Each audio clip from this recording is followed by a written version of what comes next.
Hi, my name is Shivani Valmdas, and this is my group's database design and analysis of Sephora products for BANA 279 Business Data Management. We're going to be covering three stages. Stage 1, conceptual data model, which includes the entities and their attributes and also the ER diagram. And stage 2, designing a logical database, which then we transfer the ER diagram into a graphical relational schema and also normalize it. And stage 3, data analysis using SQL, where we have 10 queries using SQL, where we explain the importance of each query and also the scope of extension. Stage 1, designing a conceptual data model. In this stage, we go over our preliminary steps to create our ER diagram. Here are 5 entities and their definitions. First, we have product, which is a type of beauty product that Sephora sells, and it could be like a makeup product or a skincare product.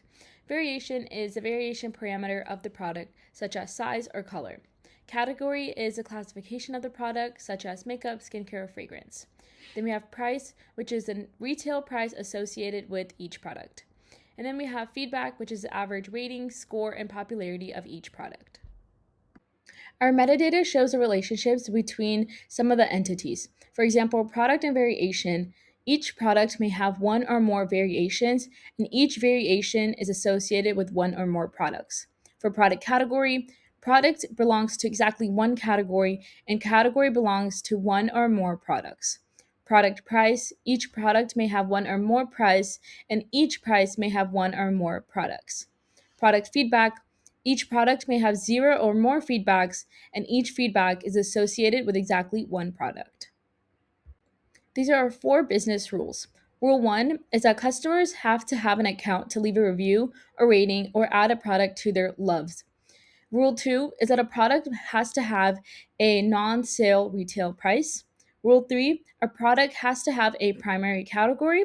And Rule 4, a product must have a brand associated with it.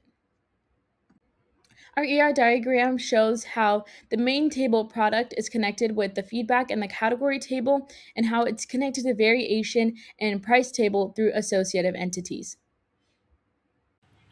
In stage 2, we picked 2 entities to design a logical database from our previous ER diagram.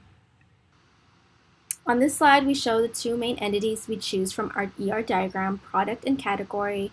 The product table contains key product details like name, brand, and price, with product ID as the primary key. The category table uses that same product ID as both a primary and foreign key, and the other attributes are there.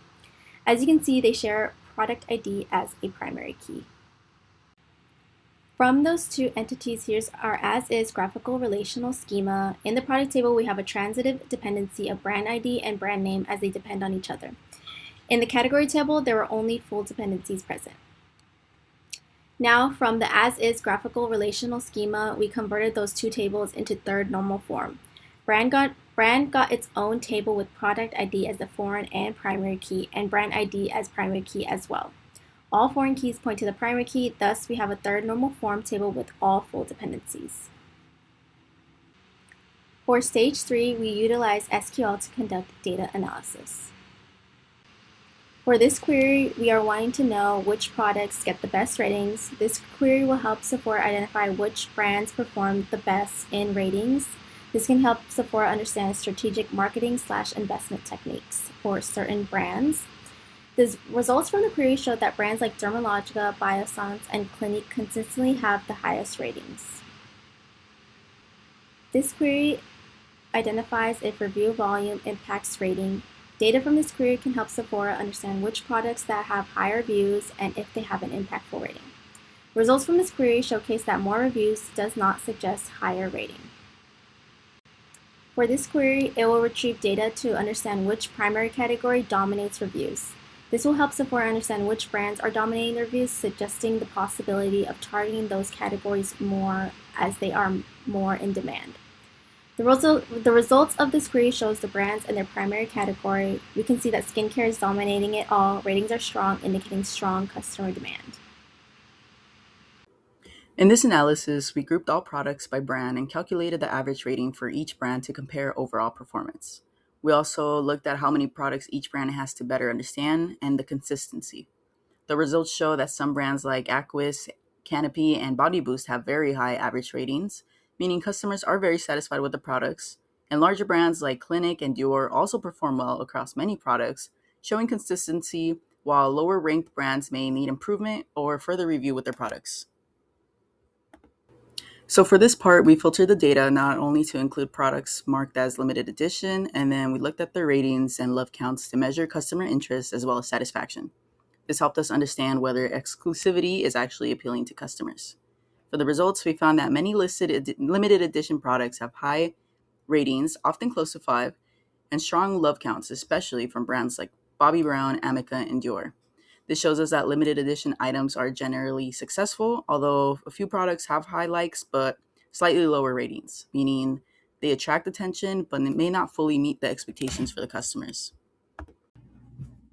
For this next query, we looked for products with high love counts but low review volume to identify potential untapped demand.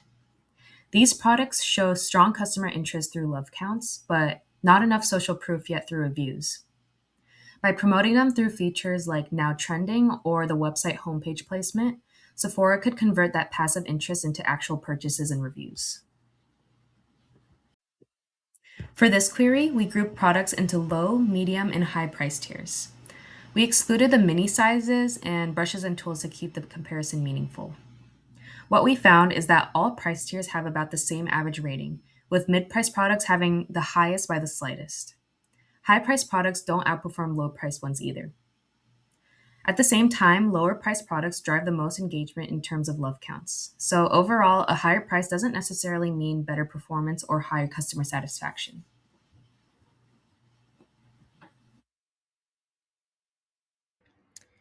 In this query, we compared average ratings and the number of ratings based on the different types of categories. This allows us to see which categories of products tend to be the most liked by users. We can see that face wash and face cleansers have the highest average rating and also have the second highest amount of ratings. The highest amount of ratings was for the cleanser category, therefore we can assume that cleansers are a popular product at Sephora. Next, we wanted to see how Sephora exclusive products compare to non-Sephora exclusive products. This can help Sephora analyze customer responses to their in-house brand. In the results, we see that Sephora exclusive products are rated lower and are more expensive on average. This could indicate that consumers feel like the price does not justify the quality of the product and might opt for a non-Sephora brand alternative. Here we compare the average review length across the 5 rating scores and also count how many users recommended the product based on the rating they gave. We see that ratings greater than 3 have a higher text length and are more likely to recommend the product. Reviews that have a 3 to 4 rating are longer than the other reviews, and it might be that consumers are explaining their rating score. It would be beneficial to Sephora to read and analyze these reviews to better understand customer sentiment. If we had more time, this is how we would expand. First, we'd bring in customer level data to understand who's actually driving engagement and purchases. We'd also look at trends over time, for example, whether products with high love counts eventually turn into more reviews or sales. Another idea is to build a predictive model to identify high potential products ahead of time. Also, we'd include more context like promotions or homepage features to better understand what's driving these patterns.